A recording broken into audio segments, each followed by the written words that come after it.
El encuentro cercano a la muerte.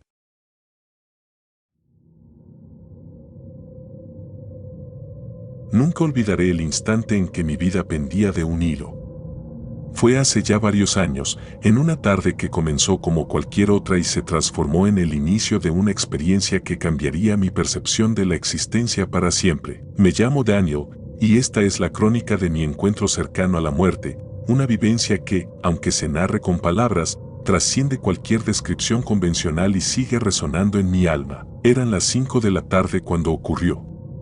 Conduciendo de regreso a casa después de una larga jornada de trabajo, la lluvia caía de forma intermitente, haciendo que la carretera se volviera traicionera. Nunca fui de los que se asustan fácilmente, pero aquel día algo se sintió distinto. La lluvia, la penumbra de la tarde nublada y la incesante monotonía del viaje parecían anunciar un presagio inexplicable. De repente, en un instante que pareció eterno, perdí el control del automóvil. Todo sucedió en una fracción de segundo: el chirrido de los neumáticos, el impacto brutal contra otro vehículo y un estruendo que se mezcló con mi grito ahogado. La sensación fue de una violencia indescriptible, como si el universo entero se hubiera detenido en ese preciso momento en el que mi existencia se balanceaba al borde del abismo. Recuerdo la confusión inmediata, el hormigueo de la adrenalina que inundaba mi cuerpo mientras la oscuridad comenzaba a cerrarse a mi alrededor. El dolor era intenso, pero extrañamente, una calma insólita se hacía presente. No sé si fue la cantidad de adrenalina o una fuerza inexplicable, pero en medio del caos, mi mente se despejó de forma casi milagrosa y me vi flotando por encima de mi propio cuerpo. Esa sensación, como abandonar una prisión y elevarse en libertad, marcó el inicio de lo que muchos han descrito como una experiencia cercana a la muerte. Al principio, no comprendí lo que me estaba sucediendo. Sentí una ligereza extraña, como si mi conciencia se hubiera desprendido de la pesada realidad física que me ataba a la vida. Miré hacia abajo y pude ver mi propio cuerpo tendido, inconsciente, en medio del desastre automovilístico. La imagen era inquietante, pero también me llenó de una extraña paz. En ese preciso instante, la sensación de separación fue tan real que me hizo cuestionar todo lo que había creído hasta entonces sobre la vida y la muerte. Sin embargo, no era solo el acto de flotar lo que me sorprendía, sino también la revelación de que mi existencia se extendía más allá de los límites de lo físico. Fue como si una puerta se hubiese abierto en mi interior, permitiéndome ver el mundo desde una perspectiva que nunca habría imaginado. Aunque la situación era única y desconcertante, en lo profundo de mí sentía una extraña aceptación. No había miedo, solo una sensación de calma y de saber que, en ese preciso instante, algo trascendental estaba ocurriendo. De repente, me encontré en un pasillo inmenso, luminoso y cálido. La transición fue como pasar de la oscuridad abrumadora a un resplandor que llenaba cada rincón. Era como si hubiese entrado en otro mundo, uno en el que el tiempo y el espacio se desvanecían en una simplicidad sublime. No había paredes, ni techo, solo una extensión interminable de luz que se extendía hacia el infinito. El pasillo estaba impregnado de una energía que no pude describir con exactitud, era a la vez reconfortante y misteriosa.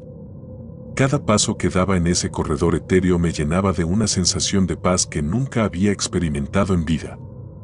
La luz no era dura ni cegadora, sino suave, como el brillo de la aurora que anuncia un nuevo comienzo. Mientras avanzaba, sentía que cada átomo de mi ser se iluminaba y que esa luminiscencia me conectaba con algo mayor, con una verdad universal que se ocultaba tras la existencia cotidiana. A medida que recorría aquel pasillo lleno de luz, empecé a notar figuras a lo lejos.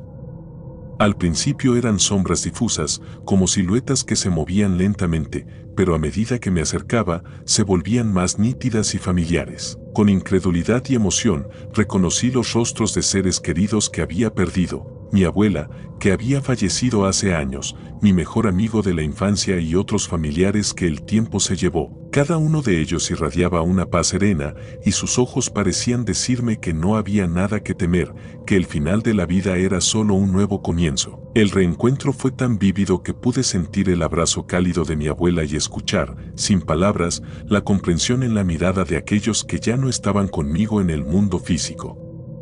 En ese instante, comprendí que la separación que sentí había sido solo una ilusión, una etapa transitoria en el camino hacia una existencia mayor. La presencia de esos seres queridos me llenó de una dicha indescriptible y de una certeza reconfortante. No estaba solo, y la vida, en su forma más pura, era una conexión eterna con aquellos que amamos. Lo que viví en ese pasillo de luz superó cualquier descripción convencional. La experiencia fue tan intensa y real que, al despertar en el hospital, me encontré con una sensación de paz que no podía explicar. Los médicos y el personal se mostraban atónitos al escuchar mi relato, pero lo que más me sorprendió fue la transformación interna que experimenté. Durante las semanas siguientes a mi recuperación, una calma profunda se apoderó de mí. El miedo a la muerte, esa sombra que tantos miedos siembra en el alma, se disipó gradualmente y en su lugar emergió una sensación de conexión con algo trascendental. No obstante, también comprendí que lo vivido era subjetivo, una experiencia íntima y personal que, aunque común en relatos de Near-Death Experiences, desafiaba la explicación científica. El reconocido neurólogo que me atendió destacó, en diversas publicaciones médicas, lo vívido y conmovedor que había sido mi encuentro. Según él, mi experiencia era un reflejo de cómo el cerebro, en momentos críticos, puede abrir brechas hacia otras dimensiones de la existencia. Para él, lo que viví era real en el sentido emocional y espiritual, aunque la ciencia aún no pudiera demostrarlo con exactitud. Durante mucho tiempo, me sumergí en la lectura de relatos y estudios sobre experiencias cercanas a la muerte. Quería entender lo que había sucedido, buscar respuestas en los libros y en las teorías que circulaban entre científicos y expertos en fenómenos paranormales. Descubrí que mi experiencia no era única. Había numerosos testimonios de personas que, en momentos críticos, habían abandonado sus cuerpos y recorrido pasillos de luz, encontrando a seres queridos y sintiendo una paz inigualable. Aún así, cada relato tenía su singularidad y el mío estaba impregnado de una mezcla de asombro, consuelo y una profunda reflexión sobre la naturaleza de la vida y la muerte. Con el tiempo, me di cuenta de que esa experiencia había cambiado mi forma de ver el mundo. No era la misma persona que antes del accidente.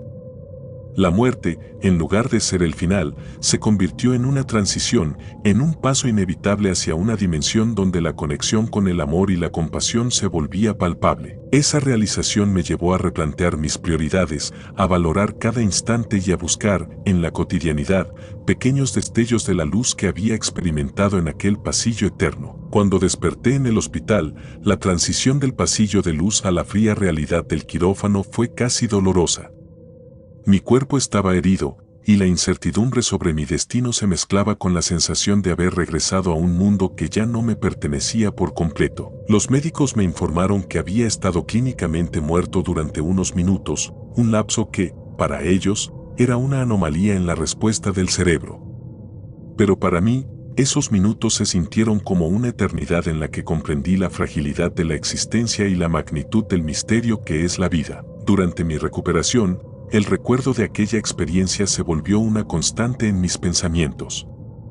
No podía evitar cuestionar la naturaleza de la conciencia, la posibilidad de que la mente sea algo más que la suma de procesos biológicos y la idea de que, quizás, el alma tenga una existencia propia, independiente del cuerpo. Mi vida cotidiana se impregnó de una quietud y una gratitud profundas, pero también de una incertidumbre inquietante sobre lo que me depararía el futuro. Cada amanecer era una nueva oportunidad, pero también un recordatorio de la posibilidad de ese pasillo de luz, de esa otra dimensión a la que había accedido, aunque solo fuera por un instante. La experiencia cercana a la muerte me llevó a cambiar radicalmente mi forma de vivir. Las cosas que antes me parecían insignificantes adquirieron un nuevo significado. La rutina diaria, el simple acto de disfrutar de una conversación, de caminar bajo la lluvia o de observar el cielo estrellado, se transformaron en gestos de profunda gratitud. Comprendí que cada instante es un regalo, una oportunidad para conectar con la esencia misma de la existencia. Sin embargo, no todo fue paz y claridad. La vivencia dejó en mí preguntas que, hasta el día de hoy, sigo intentando responder. ¿Qué sucede realmente después de la muerte? ¿Es posible que la conciencia se libere de las ataduras del cuerpo y continúe existiendo en otra forma? La ciencia aún lucha por explicar estos fenómenos, pero en mi interior, la experiencia me otorgó una certeza inquebrantable: La vida es un puente entre dos estados, y lo que percibimos como el final es, en realidad, un nuevo comienzo. En las semanas y meses que siguieron al accidente, asistí a conferencias y leí innumerables estudios sobre experiencias cercanas a la muerte. Un reconocido neurólogo, a quien tuve la oportunidad de entrevistar, enfatizó que estos episodios, aunque se consideren subjetivos, tenían un impacto tangible en la vida de quienes los experimentaban. Para él, el cerebro, en situaciones extremas, liberaba una serie de químicos que inducían sensaciones de paz, de euforia y de conexión con algo más grande que uno mismo. Aunque su explicación era lógica y basada en la ciencia, para mí, la vivencia había tenido un matiz casi místico, como si hubiese tocado la puerta de otro reino. El debate entre la ciencia y la espiritualidad se volvió personal. Por un lado, entendía que mi cerebro, al enfrentar la inminencia de la muerte, habría liberado sustancias que explicaban mis sensaciones. Por otro, la claridad y la intensidad de lo que viví no podían ser reducidas a una simple reacción química. Era como si mi alma hubiera tenido un respiro, una ventana abierta a una realidad que trasciende lo físico, y esa idea me llenaba de una esperanza y, al mismo tiempo, de una nostalgia profunda. Con el paso del tiempo, mi vida adoptó una nueva dirección. La experiencia cercana a la muerte me hizo reevaluar mis valores y prioridades. Empecé a dedicarme a ayudar a otros, a compartir mi testimonio en foros y encuentros donde se discutían estos fenómenos. Quería que mi historia sirviera de puente, de enlace entre aquellos que, como yo, habían sentido la presencia de algo inefable y aquellos que buscaban entender el misterio de la existencia. El cambio interno fue gradual, pero profundo.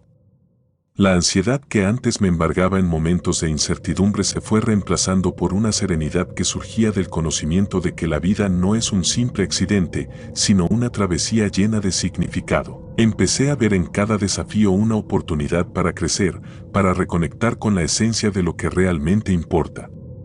Las conversaciones con amigos, familiares y hasta desconocidos se volvieron más sinceras y cada encuentro era una oportunidad para compartir esa luz interior que había experimentado en el pasillo de luz. Hoy, al mirar atrás, puedo decir que mi experiencia cercana a la muerte fue mucho más que un simple episodio en un grave accidente. Fue una ventana a la posibilidad de que hay algo más allá de lo que percibimos con nuestros sentidos. Cada día, al despertar, siento la calidez de esa luz interior que me acompañó en mi viaje y trato de vivir de una forma que honre esa conexión, ese puente entre la vida y lo que nos espera al otro lado. No afirmo tener todas las respuestas, ni pretendo explicar el misterio con total certeza. Lo que viví fue una experiencia profundamente personal y subjetiva, un instante en el que el tiempo y el espacio se fusionaron en una verdad inefable. Sin embargo, lo que sí sé es que esa vivencia me dejó una sensación de paz, una conexión con los que ya no están y una comprensión de que la muerte no es el fin, sino una transformación. Hoy, cuando comparto mi historia, lo hago con la intención de invitar a la reflexión. La experiencia cercana a la muerte, tal como la viví, es un recordatorio de que la vida es un viaje lleno de misterios y de que, en los momentos más oscuros, podemos encontrar una luz que nos guía. Mi encuentro en ese pasillo de luz, el reencuentro con seres queridos y la sensación de paz que inundó mi ser me han enseñado que, a pesar de la fragilidad de nuestro cuerpo, la esencia de lo que somos trasciende lo físico. El testimonio de mi experiencia ha sido objeto de debate entre científicos y expertos en fenómenos paranormales, pero para mí, la verdad es simple, lo vivido fue tan real como el latido de mi corazón. Esa vivencia me cambió, me transformó y me obligó a cuestionar todo lo que creía saber sobre la vida, la muerte y el más allá. Hoy, al recordar aquel accidente, esa sensación de flotación, el pasillo interminable de luz y el amor reconfortante de aquellos que pensé haber perdido, siento una paz interior que me acompaña en cada paso. La experiencia me enseñó que la muerte no es el fin, sino un umbral hacia una existencia más amplia y llena de significado. Y aunque la ciencia aún no puede explicar del todo estos fenómenos, mi testimonio es un recordatorio de que hay realidades que escapan a la lógica y que, en el fondo, todos compartimos el anhelo de comprender lo inexplicable. Cada día, al vivir con esta nueva perspectiva, trato de honrar la memoria de lo vivido y de transmitir esa esperanza a quienes se sienten perdidos o asustados por la incertidumbre de la existencia. Mi historia, contada con honestidad y sin artificios, es mi manera de decir que, incluso en los momentos más cercanos a la muerte, hay una posibilidad de renacer, de ver la vida desde una perspectiva que nos conecta con algo superior, con la esencia misma del amor y la luz. Esta es mi verdad, mi encuentro cercano a la muerte, narrado desde la intimidad de mi experiencia personal.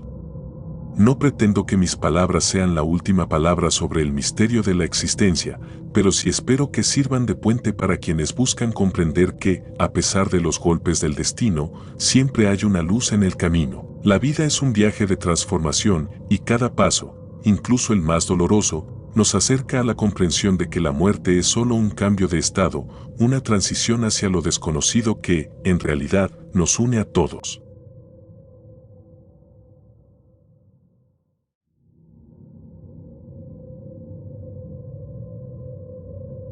El espectro en el pasillo de radiología.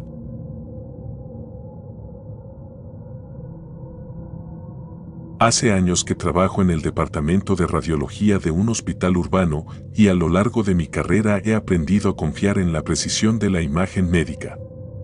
Siempre creí que la ciencia era la respuesta a todo, que en cada radiografía se encontraba la evidencia inapelable de la anatomía humana, sin lugar para fantasías ni supersticiones. Sin embargo, una noche, durante un turno que parecía transcurrir con la rutina de siempre, viví una experiencia que desafiaría toda mi lógica y me forzaría a cuestionar aquello en lo que tanto había confiado. Era una noche particularmente oscura y silenciosa. El hospital, usualmente bullicioso durante el día, se había sumido en un sosiego inquietante. Mi turno comenzaba a las 10 y sabía que la mayoría de mis colegas ya se habían retirado, dejando el departamento en una calma casi monástica. El aire frío que se colaba por las rendijas de las ventanas apenas lograba contrarrestar el ambiente solemne del lugar. Me acomodé en mi estación, encendí el monitor de imágenes y comencé a revisar las radiografías de rutina de los pacientes ingresados ese mismo día. Al principio, todo transcurría de manera habitual. Las imágenes se mostraban nítidas, cada hueso y tejido plasmados con la precisión que la tecnología había perfeccionado a lo largo de los años. Mi trabajo consistía en detectar cualquier anomalía, revisar meticulosamente cada imagen para asegurarme de que no hubiera errores ni malinterpretaciones que pudieran afectar el diagnóstico. Con cada radiografía, mis ojos se acostumbraban a la paleta de grises y sombras que definían la anatomía humana. Sin embargo, esa noche, algo fue diferente. Mientras examinaba una serie de imágenes de tórax, noté unas sombras que no encajaban. Al principio, atribuí esas anomalías a un posible error técnico o a un defecto en la impresión digital.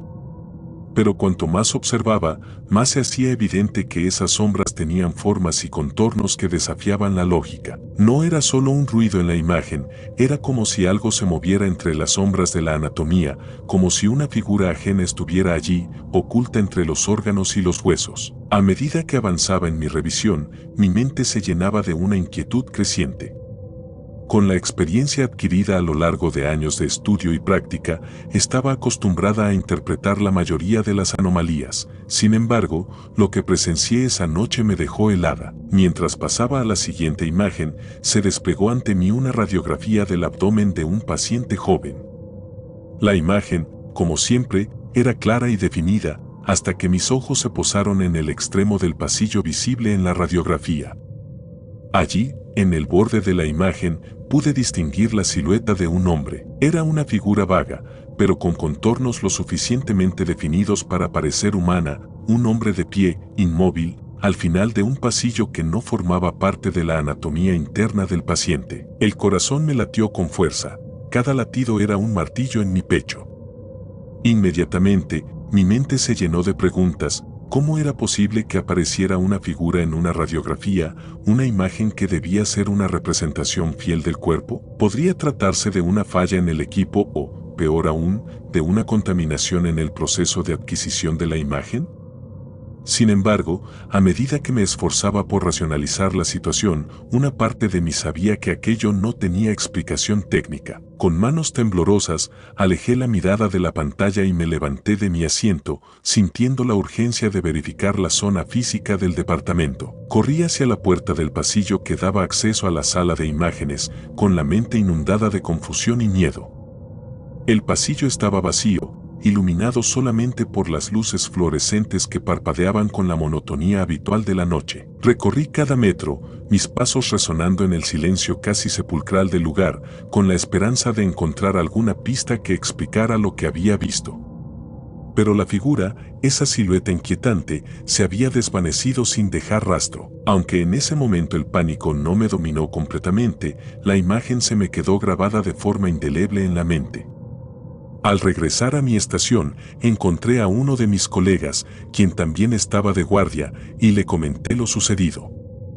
Sin mucho intercambio de palabras, pude notar en su rostro una mezcla de incredulidad y temor. No era la primera vez que se hablaba de cosas extrañas en el hospital, pero nunca antes había presenciado algo tan perturbador. Algunos de mis compañeros más veteranos, con sus años de experiencia y el peso de innumerables turnos nocturnos, asintieron con una gravedad silenciosa, como si en el fondo ya hubieran sospechado que algo inusual se gestaba en nuestro entorno. Esa noche, las conversaciones se volvieron breves murmullos a lo largo del pasillo y en los rincones del departamento.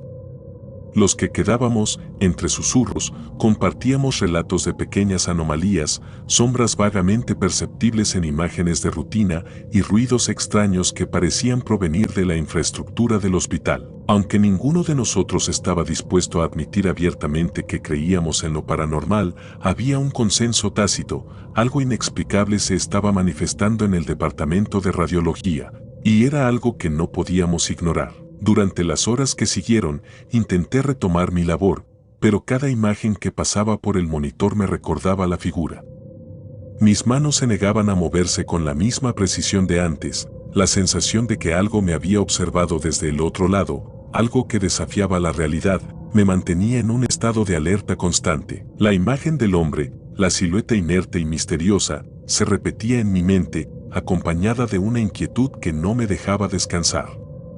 Esa noche, por primera vez en mi carrera, experimenté el terror de lo inexplicable. No tardé en darme cuenta de que esa experiencia había alterado mi percepción del mundo. Empecé a cuestionar si, en medio de la tecnología y la ciencia, existía un espacio para lo que no se puede explicar con métodos convencionales. La imagen de la radiografía, esa representación tan fría y meticulosa del cuerpo humano, se había convertido en un portal a algo desconocido. Y en ese portal se escondía la figura de un hombre, una presencia que, por más que tratara de entenderla, se rehusaba a ser clasificada dentro de lo racional. Impulsada por la necesidad de comprender lo ocurrido, empecé a documentar cada detalle. Durante los días siguientes, revisé todas las radiografías tomadas durante mi turno, buscando patrones o indicios de que aquella figura hubiera aparecido antes.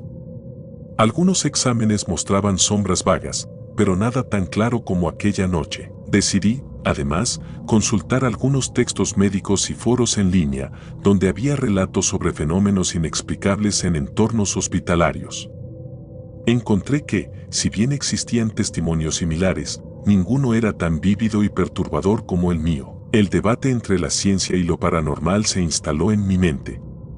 Un reconocido neurólogo, en una entrevista a la que tuve acceso, había relatado casos de pacientes que describían experiencias cercanas a la muerte o percepciones extrañas durante momentos críticos. Pero lo que yo viví no podía compararse con esos relatos. Era como si mi propia conciencia hubiera rozado el velo que separa lo físico de lo desconocido. Podría ser que, en el proceso de adquirir imágenes tan detalladas, estuviéramos, de alguna manera, capturando más que la anatomía humana. Esa pregunta me acosaba día tras día. Con el tiempo, la incertidumbre se volvió mi compañera constante. Cada vez que revisaba una imagen, la posibilidad de que la figura regresara me llenaba de ansiedad. La experiencia no solo había afectado mi trabajo, sino que había dejado una huella en mi alma. Empecé a pensar en las implicaciones de lo visto. ¿Era simplemente una anomalía técnica o había algo más en juego?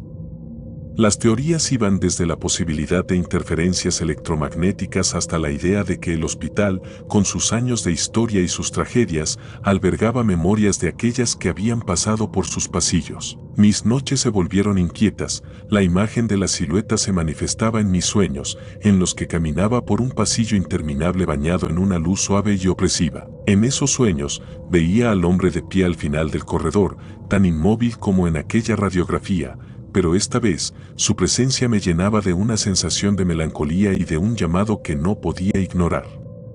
Era como si ese hombre quisiera comunicarme algo, un mensaje oculto en el silencio del hospital. Durante las largas horas de trabajo, mientras el resto del hospital parecía dormido, mi mente se sumergía en un mar de dudas y teorías. Empecé a hablar en mis anotaciones, registrando cada pensamiento, cada sensación que me invadía al ver aquella imagen. No eran largas conversaciones, sino más bien breves párrafos que capturaban el miedo, la fascinación y la desesperación de enfrentar algo que desafiaba toda explicación. La forma en que el hombre había aparecido, la claridad de su silueta y la rapidez con que desapareció, me hacían cuestionar la naturaleza misma de la realidad. La situación no pasó desapercibida para los demás miembros del personal. Con el tiempo, algunos de mis colegas comenzaron a compartir sus propias experiencias.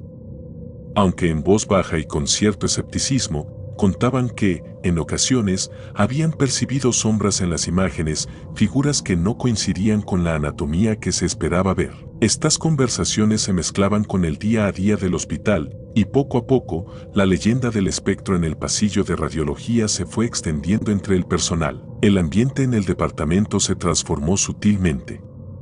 Los turnos nocturnos, que antes se vivían en una calma casi monástica, se volvieron tensos y cargados de una energía inexplicable. Algunos decían que era simplemente el estrés, otros creían que se trataba de una coincidencia, pero para mí, cada imagen era un recordatorio de aquella noche en la que mi mundo se volvió incierto. La experiencia había abierto una brecha en mi forma de ver la vida, y cada día se convertía en un constante desafío para equilibrar la ciencia con el misterio. Conforme pasaron los meses, la experiencia en el pasillo de radiología me llevó a una profunda introspección. Empecé a cuestionar los límites entre lo que es real y lo que solo se percibe en momentos de alta tensión emocional o en estados liminales de la conciencia. El hospital, con sus historias de vida y muerte, se convirtió en un microcosmos de la existencia misma.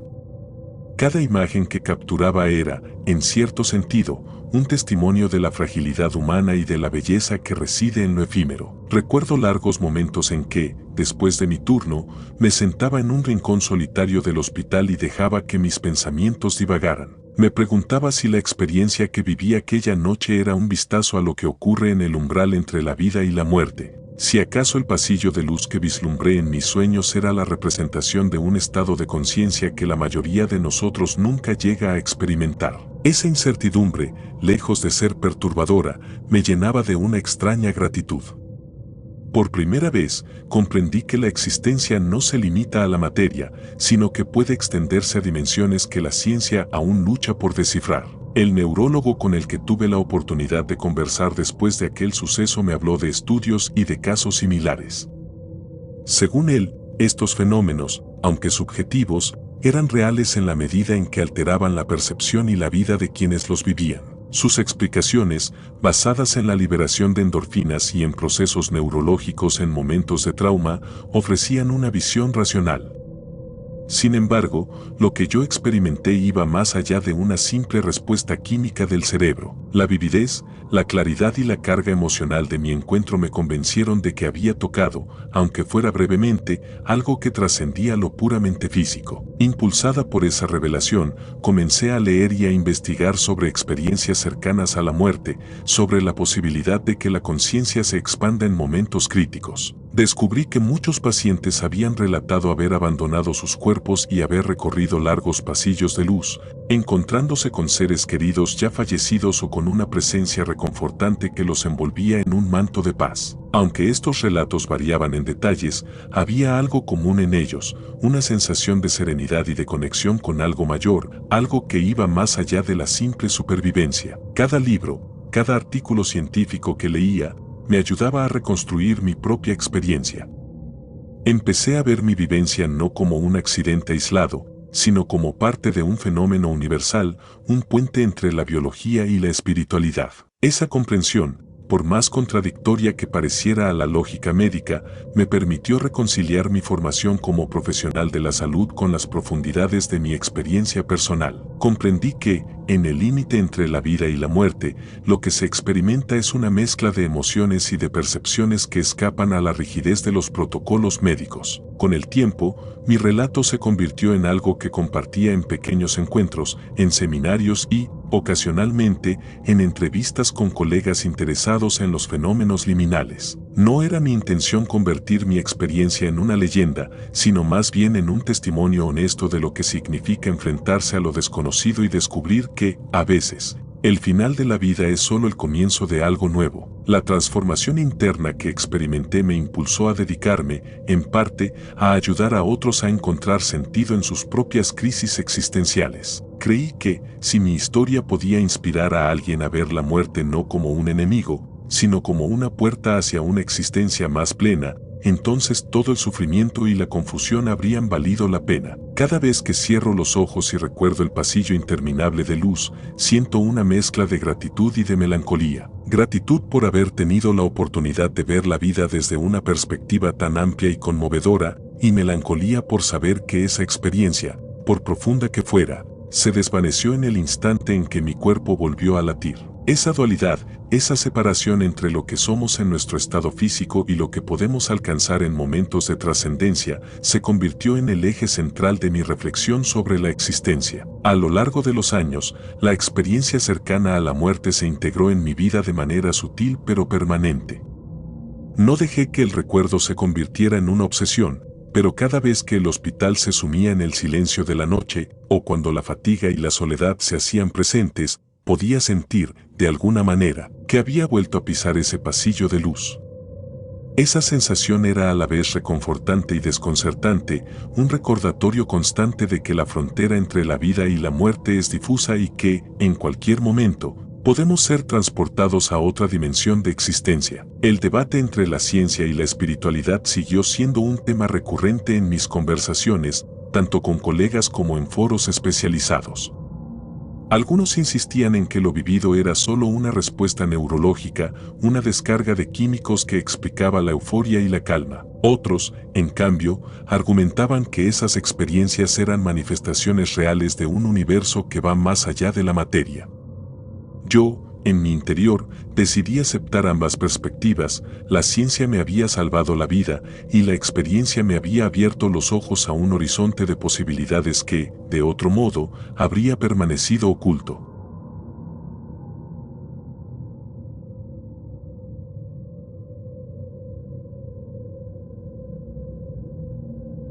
La habitación 217.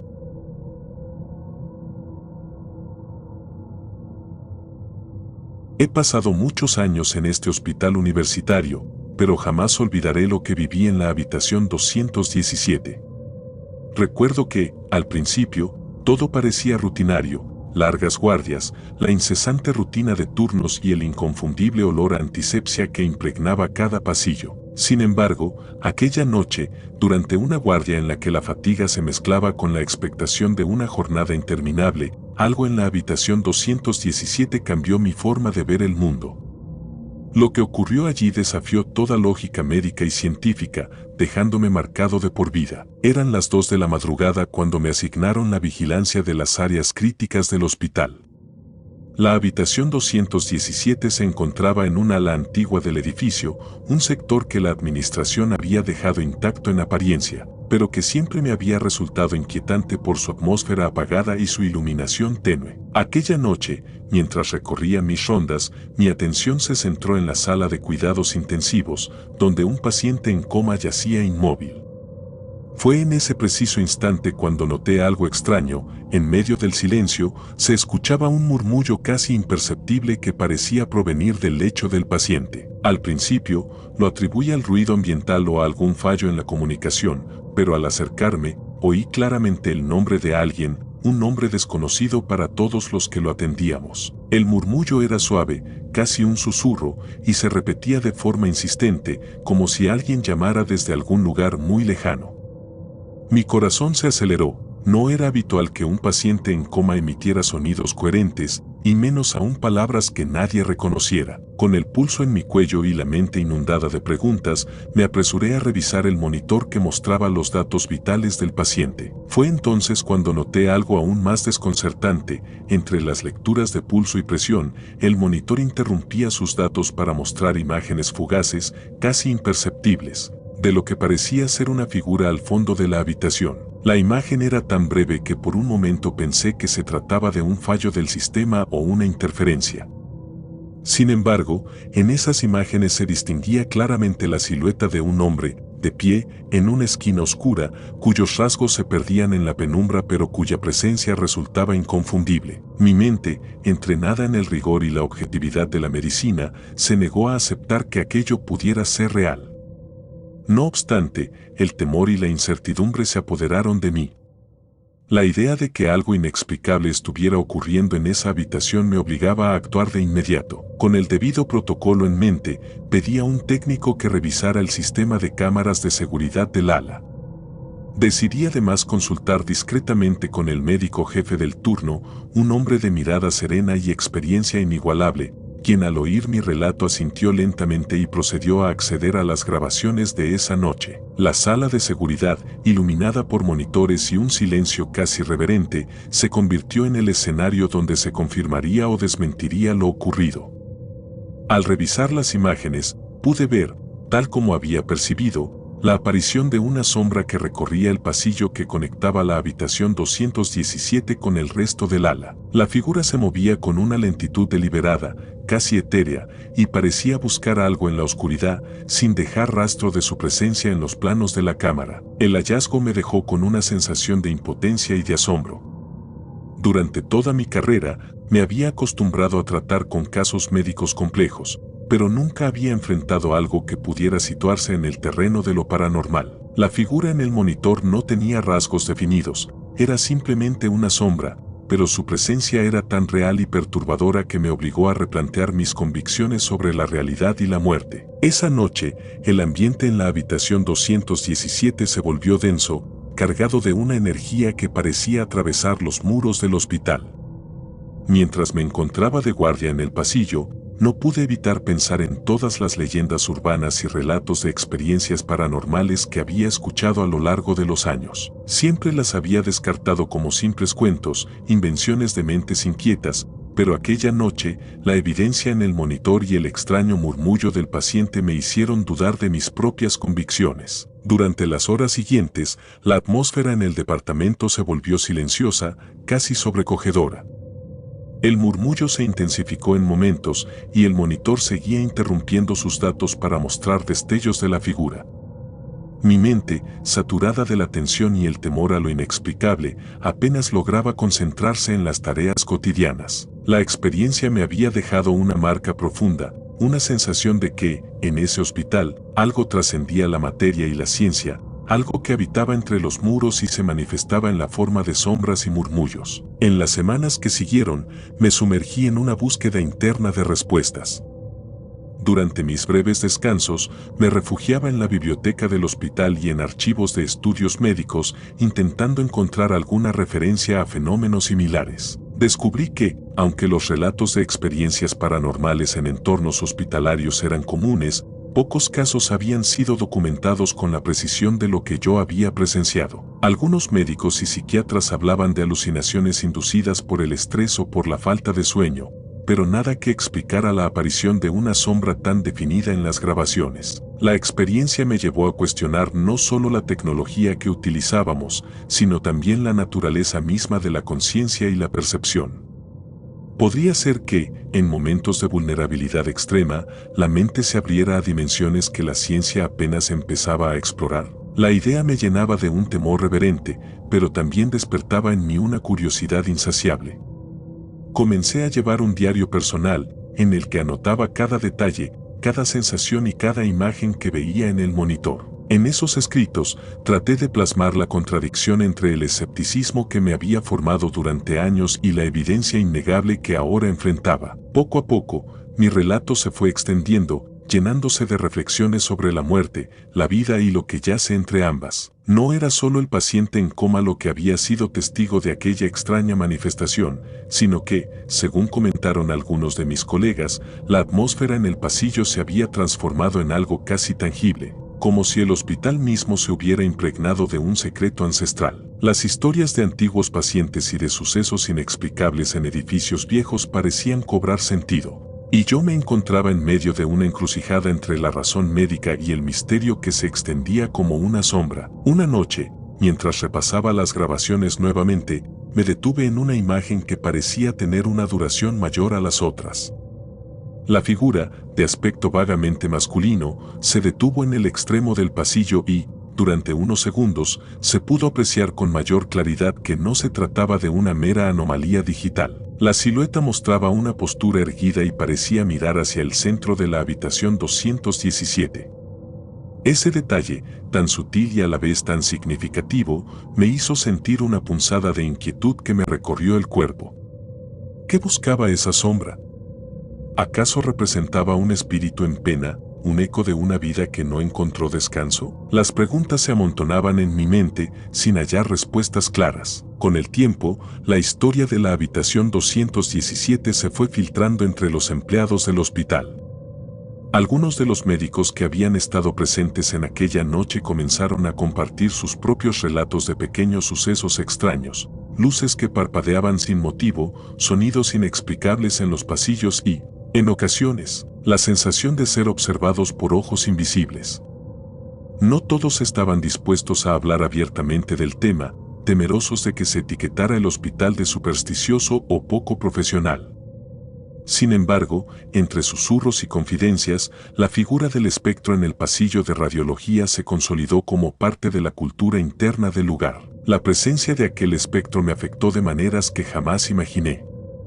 En mis noches, cuando regresaba a mi modesto departamento en los pisos superiores, el recuerdo de aquella silueta se mezclaba con mis sueños. Soñaba con un pasillo interminable bañado en una luz tenue, y en ese corredor se encontraba el hombre, siempre inmóvil, siempre observador, como si me recordara que la vida y la muerte son dos caras de la misma moneda. Al despertar, la sensación de haber transitado por un umbral que separa lo tangible de lo etéreo me dejaba con un sentimiento agridulce, una mezcla de paz y melancolía, de certeza y duda. Con el transcurrir de los meses, intenté retomar mi trabajo con la misma dedicación de siempre, pero la experiencia en la habitación 217 dejó una huella imborrable. La imagen de la sombra se repitió en mis recuerdos, en las conversaciones informales con compañeros y en las pausas solitarias en la sala de descanso. A veces, durante la quietud de la madrugada, me encontraba reflexionando sobre la posibilidad de que la muerte no fuera el final, sino una transición, una puerta a una realidad que aún no podemos comprender plenamente. Aquella noche me había confrontado con el enigma de la existencia, desafiando mis convicciones y abriendo un espacio de incertidumbre que se extendía mucho más allá de las paredes del hospital. En mis momentos de soledad, me preguntaba si aquellos destellos en el monitor no eran más que la manifestación de una energía residual, una presencia que habitaba en los recovecos de un edificio lleno de historias y de vidas entrelazadas. La idea de un espíritu en pena, de un ser atrapado entre el mundo físico y el inframundo, era perturbadora, pero también ofrecía una explicación que, aunque metafísica, encajaba con la vividez de lo que había presenciado. No podía evitar pensar en las leyendas de fantasmas y de apariciones que se contaban en las ciudades antiguas, en los hospitales con historia y en los edificios donde el tiempo parecía detenerse. La ciencia, en su afán por descifrar todo, ofrecía teorías basadas en el funcionamiento del cerebro, en errores en la transmisión de señales o en simples alucinaciones inducidas por el cansancio. Pero ninguna de esas explicaciones lograba capturar la intensidad emocional y la claridad de mi experiencia. Esa dualidad entre la lógica implacable de la medicina y la innegable sensación de haber sido testigo de algo inexplicable se convirtió en el eje central de mis días. A veces, durante mis descansos, caminaba por el pasillo que conectaba el ala de radiología con el resto del hospital, dejando que mi mente divagara entre el escepticismo y la posibilidad de lo sobrenatural. Observaba las sombras que se alargaban en las paredes, los destellos de luz que se filtraban a través de las rendijas de las puertas, y en cada detalle buscaba alguna señal que pudiera confirmar o negar lo ocurrido aquella noche.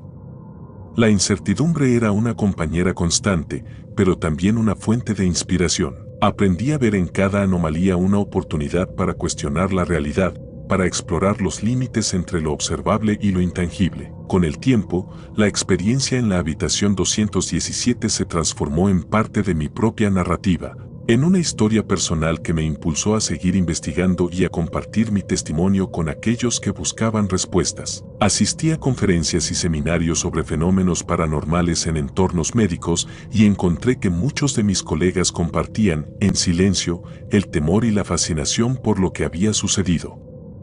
Algunos incluso mencionaron haber vivido momentos similares en turnos nocturnos, aunque nunca tan claros como el mío. Esa red de experiencias compartidas, aunque no se habló abiertamente, me brindó una sensación de comunidad y de comprensión que, de otra manera, habría parecido inalcanzable. Durante largos meses, me dediqué a reconstruir mi memoria de aquella noche en un diario personal, registrando cada detalle, cada pensamiento y cada emoción que emergía al recordar la imagen del hombre en el monitor. Escribir se volvió una forma de procesar lo inexplicable, de dar forma a lo caótico y de encontrar un hilo de significado en medio de la duda. En esas páginas, reflexioné sobre la naturaleza del miedo, sobre la capacidad del ser humano para adaptarse a lo desconocido, y sobre la posibilidad de que, en el umbral de la muerte, la vida se revele en formas que jamás imaginamos. Mi vida cotidiana siguió su curso, pero con un trasfondo cambiado por aquella experiencia. Cada vez que me sentaba frente al monitor, una parte de mi mente se preparaba para lo inesperado, para ver aquella sombra aparecer de nuevo en el rincón del pasillo. Aunque los datos vitales del paciente continuaron fluyendo sin alteraciones aparentes, yo sabía que en algún lugar, más allá de la lógica de las máquinas, se escondía un misterio. Esa certeza me impulsó a mantenerme alerta, a documentar minuciosamente cada anomalía y a compartir mis observaciones con el pequeño grupo de colegas que, como yo, no podían evitar cuestionarse lo que la ciencia aún no podía explicar. Con el paso de los años, la experiencia en la habitación 217 se convirtió en un recuerdo imborrable, un punto de inflexión en mi carrera y en mi vida personal. Aunque la mayoría de los casos médicos se reducen a datos, estadísticas y diagnósticos, aquella noche me mostró que hay dimensiones de la existencia que trascienden lo cuantificable. La imagen de esa silueta, la voz muda de lo que parecía ser un espíritu errante y el murmullo incesante del paciente en coma se grabaron en mi interior, recordándome que el conocimiento científico, por riguroso que sea, tiene límites cuando se enfrenta al enigma de la conciencia. Hoy, al escribir este testimonio, me doy cuenta de que la habitación 217 es mucho más que un número en un hospital. Es un símbolo de lo inexplicable, una ventana a la posibilidad de que hay fuerzas en el universo que operan al margen de nuestra comprensión. Mi relato no pretende ofrecer respuestas definitivas, sino más bien invitar a la reflexión. Quizá algún día la ciencia logre desentrañar estos misterios, o tal vez siempre queden envueltos en la penumbra de lo desconocido. Lo cierto es que mi experiencia me enseñó a vivir con la incertidumbre y a apreciar que, en cada rincón de la existencia, puede haber un destello de lo extraordinario. Cada vez que cierro los ojos y recuerdo aquella noche, siento una mezcla de asombro y humildad. La luz, la sombra, el murmullo, todos esos elementos se fusionan en un solo instante de claridad que me recuerda que la vida es mucho más compleja y misteriosa de lo que la rutina nos permite ver. Mi trabajo en radiología me enseñó a observar con detalle, a buscar patrones y a confiar en la imagen, pero aquella experiencia me mostró que a veces la realidad se escapa de los parámetros establecidos y se manifiesta en formas que desafían toda explicación. Hoy, sigo trabajando en el hospital, pero con una nueva perspectiva. He aprendido a aceptar que, a pesar de la precisión de la tecnología, existen dimensiones de la experiencia humana que no se pueden medir ni replicar. La habitación 217, con su espectro inacible y sus anomalías, se ha convertido en un recordatorio constante de que el universo es vasto y lleno de secretos. Y aunque la mayoría de mis colegas prefieren olvidar o minimizar lo ocurrido, yo sé que, en el fondo, todos compartimos la misma inquietud ante lo inexplicable.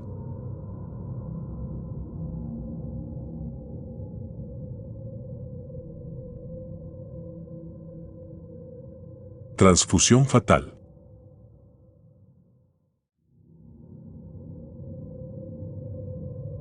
La alarma resonó en todo el hospital justo cuando terminé de tomar el último sorbo de café frío. Eran las 3 de la madrugada y yo estaba a mitad de mi guardia. El aviso vino del área de emergencias, indicando que un paciente crítico acababa de ingresar. Dejé el vaso sobre la mesa y corrí hacia allí. Al llegar, encontré a los paramédicos rodeando la camilla. Traían a un hombre en estado de choque hipovolémico, con un pulso débil y presión casi inexistente. Había perdido mucha sangre por una herida profunda en el abdomen. Si no actuábamos rápido, no llegaría al amanecer. Necesita transfusión inmediata, dije sin dudar, ya evaluando la situación. Grupo sanguíneo AB negativo, me informó la enfermera. Un golpe de realidad me atravesó como una cuchilla. AB negativo. Un tipo de sangre raro, extremadamente difícil de conseguir en emergencias. ¿Tenemos reservas?, pregunté, aunque ya conocía la respuesta. La última bolsa disponible había sido usada esa misma tarde. El tiempo se agotaba y el hombre, a cada segundo que pasaba, se acercaba más a la muerte. Hemos contactado a otros bancos, pero la enfermera se detuvo, incómoda. Sabía lo que significaba esa pausa. No había suficiente tiempo para esperar otra unidad de sangre. De pronto, una enfermera se apresuró hacia mí con un teléfono en la mano. Doctora, acaban de recibir una donación en la central. El donante coincide exactamente con el grupo AB negativo. Está en camino, sentí alivio. Por unos momentos, pensé que lo habíamos perdido, que lo traigan rápido. Necesitamos esa sangre ahora. 30 minutos después, el paquete llegó envuelto en una caja térmica, etiquetado con la advertencia uso urgente. Al abrirla, encontré la bolsa con el líquido oscuro y viscoso. La sangre parecía más densa de lo habitual. Algo en su textura me dio una sensación incómoda, como si no perteneciera del todo a este mundo. Pero no tenía tiempo para dudar. El paciente estaba a minutos de colapsar por completo. Lo conectamos a la línea intravenosa y la sangre comenzó a fluir hacia su cuerpo. Todo transcurría con normalidad al principio. Sin embargo, a los pocos minutos, algo empezó a ir mal. El cuerpo del hombre reaccionó violentamente.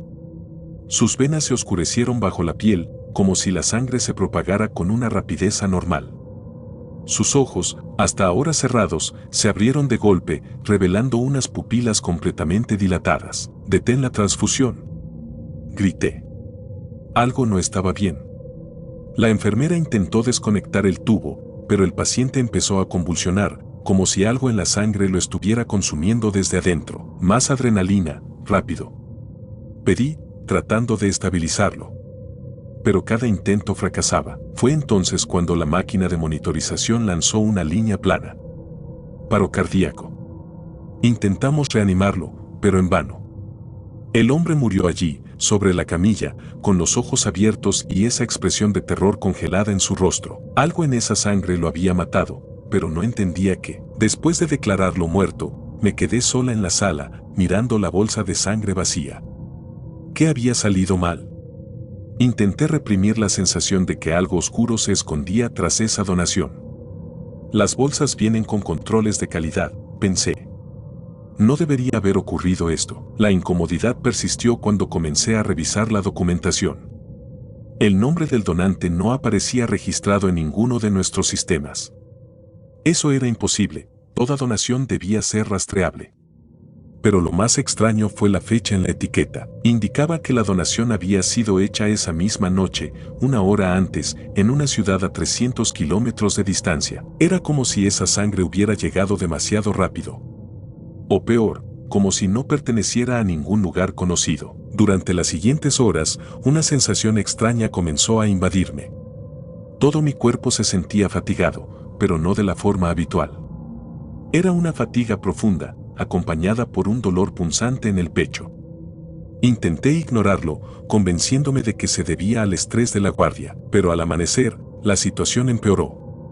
Mis manos comenzaron a temblar y sentí una ligera opresión en el corazón. Un mareo me obligó a apoyarme en la pared para no caer. «Doctora, ¿se encuentra bien?», preguntó una enfermera al verme. Asentí con una sonrisa forzada, aunque por dentro sabía que algo no estaba bien. Fui a hacerme una revisión rápida en el laboratorio. Cuando me extrajeron sangre, la enfermera que realizaba el análisis se quedó mirando el tubo con expresión desconcertada. ¿Está segura de que se siente bien?, me preguntó con un tono preocupado. Miré la muestra. Mi sangre, en lugar de tener el habitual tono rojo brillante, era más oscura, casi negra. Deben ser las luces, respondí, intentando tranquilizarla. Pero sabía que no era cierto. Recibí los resultados de mis análisis esa misma tarde. Lo que vi en el informe me dejó sin aliento, mis glóbulos rojos estaban colapsando. La sangre en mis venas se estaba volviendo tóxica. En menos de 48 horas, mi sistema circulatorio colapsaría, llevándome a una muerte lenta y dolorosa. Corrí hacia la oficina del director, buscando respuestas. Tenía que encontrar al donante de aquella sangre. Pero al revisar los registros nuevamente, el nombre seguía sin aparecer. Era como si la donación nunca hubiera ocurrido. Entonces, recibí una llamada desde el laboratorio. Doctora, encontramos algo más en su análisis, dijo la voz al otro lado del teléfono, titubeando. La composición de su sangre es idéntica a la del paciente que murió esta mañana. Es como si ambas sangres vinieran del mismo origen. Un escalofrío me recorrió la espalda. ¿Cómo podía ser eso posible? Había una única solución. Necesitaría una transfusión inmediata. Pero no podía recibir cualquier sangre. De alguna manera, mi organismo había sido alterado y la única sangre compatible era la del paciente fallecido. Mis opciones eran claras: o usaba lo que quedaba de aquella misteriosa donación o moriría en cuestión de horas.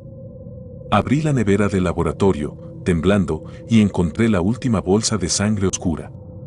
Era mi única salvación. Sin esperar más, preparé la línea intravenosa. Conecté la bolsa y observé cómo el líquido oscuro comenzaba a viajar hacia mis venas. Cada gota que entraba en mi cuerpo traía consigo una sensación extraña, como si algo más que sangre estuviera fluyendo en mí. Al principio, sentí alivio. El dolor en mi pecho disminuyó y mis manos dejaron de temblar. Pero entonces, un frío gélido se apoderó de mi cuerpo. Mis extremidades se entumecieron y mis pensamientos se volvieron confusos. Era como si algo se estuviera adueñando de mí desde adentro. Me miré al espejo del baño. Mi reflejo no era el mismo. Mis ojos se habían oscurecido y mis venas ahora resaltaban bajo la piel, negras como la sangre que acababa de recibir. Un latido irregular comenzó a retumbar en mis oídos. No era mi corazón.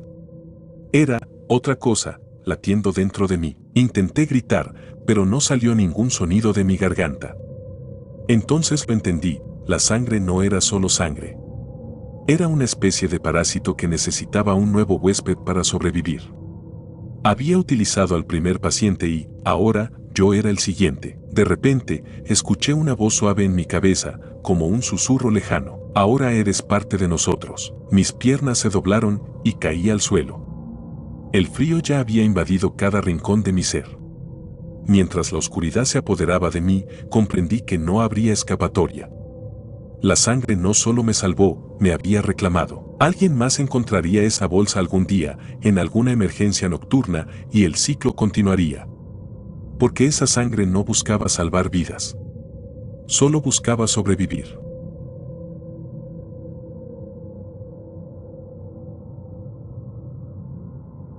Las historias que acabamos de escuchar nos recuerdan que, en los hospitales y clínicas, no solo se lucha contra enfermedades y la muerte, sino también contra lo desconocido. Médicos, enfermeras y pacientes han sido testigos de sucesos que desafían toda lógica, dejándonos con una pregunta inquietante: ¿realmente estamos solos en estos pasillos? Si te gustó este video, no olvides suscribirte, dejar tu like y compartir tu opinión en los comentarios. ¿Has vivido alguna experiencia paranormal en un hospital? Nos vemos en la próxima historia, si es que el misterio nos lo permite.